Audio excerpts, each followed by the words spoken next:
పల్నాడు జిల్లాలోని నియోజకవర్గం గుర్జాలకు ఒక ప్రత్యేకత ఉంది.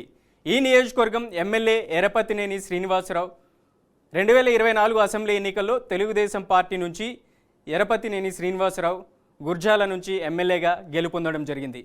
వైసీపీ అభ్యర్థి కాసు మహేష్ రెడ్డిపై 29,486 ఓట్ల మెజార్టీతో ఎరపతినేని శ్రీనివాసరావు విజయం సాధించారు. ఇక 2019 అసెంబ్లీ ఎన్నికల్లో వైసీపీ నుంచి కాసు మహేష్ రెడ్డి గెలుపొందారు. టీడీపీ అభ్యర్థి ఎరపతినేని శ్రీనివాసరావుపై 28,613 ఓట్ల మెజార్టీతో విజయం సాధించారు.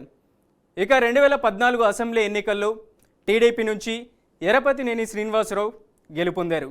వైసీపీ అభ్యర్థి జంగా కృష్ణమూర్తిపై 7,187 ఓట్ల తేడాతో ఎరపతినేని శ్రీనివాసరావు విజయం సాధించారు. ఇక ఎరపతినేని శ్రీనివాసరావు అంతకుముందు 1995, 2009 ఎన్నికల్లోనూ ఎరపతినేని శ్రీనివాసరావు ఎమ్మెల్యేగా గెలిచారు.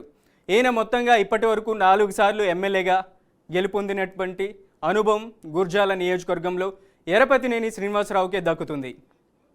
ఇక గుర్జాల నియోజకవర్గం నుంచి 4 సార్లు ఎమ్మెల్యేగా గెలిచినప్పటికీ మౌలిక వసతులను కల్పించలేకపోయారు.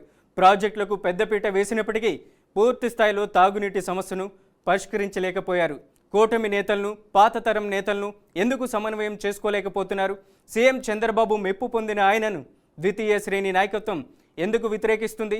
గుర్జాలలో ఎరపతినేని శ్రీనివాసరావుకు బలంగా, బలహీనతగా ఉన్న అంశాలను ఇప్పుడు ఒకసారి చూద్దాం.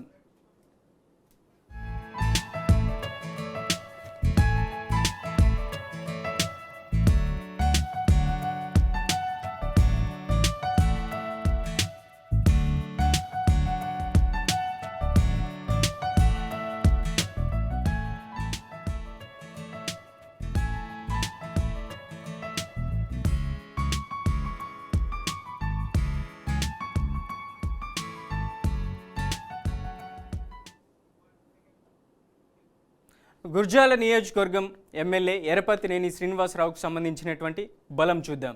ప్రాజెక్టులకు పెద్దపీట వేసినటువంటి ఎరపతినేని శ్రీనివాసరావు ముఖ్యంగా గుర్జాల నియోజకవర్గంలో పలు కీలకమైనటువంటి ప్రాజెక్టులను ప్రారంభించారు. నియోజకవర్గానికి అత్యంత ప్రాధాన్యమైన తాగునీటి సమస్యకు శాశ్వత పరిష్కారంగా 451 కోట్ల రూపాయల వ్యయంతో వాటర్ గ్రిడ్ ప్రాజెక్టును చేపట్టారు. నాగార్జున సాగర్ నుండి గ్రావిటీ పద్ధతిలో ప్రతి ఇంటికి స్వచ్ఛమైన నీటిని అందించేలా ప్రణాళిక రూపొందించి అమలు దిశగా ఆయన తీసుకెళ్లినటువంటి పరిస్థితి గుర్జాల నియోజకవర్గంలో ఉంది.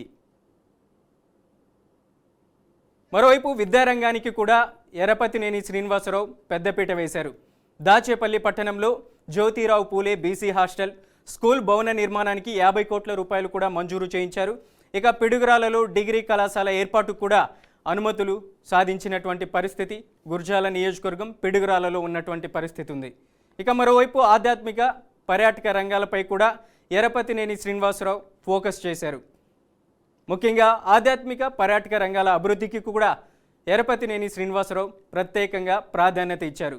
గుర్జాల మండలంలోని దైద అమరలింగేశ్వర స్వామి ఆలయం, మాచవరం మండలంలోని మోర్జంపాడు గ్రామంలో ఉన్న బుగ్గా మల్లేశ్వర స్వామి దేవాలయాలను అభివృద్ధి చేసి టెంపుల్ టూరిజం కింద తీసుకురావాలని ఎరపతినేని శ్రీనివాసరావు అధికారులకు హామీ ఇచ్చారు.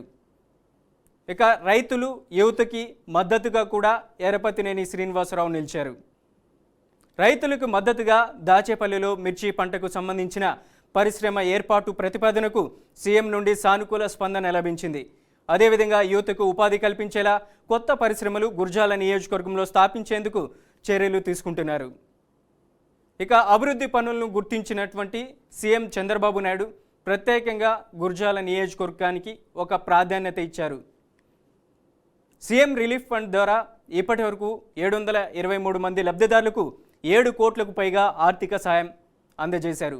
ఇక శ్రీనివాసరావు చేస్తున్న అభివృద్ధి కార్యక్రమాలను గుర్తించిన సీఎం చంద్రబాబు నాయుడు పల్నాడు జిల్లా ఎమ్మెల్యేల్లో మొదటి ర్యాంకును ఎరపతినేని శ్రీనివాసరావుకి కేటాయించారు.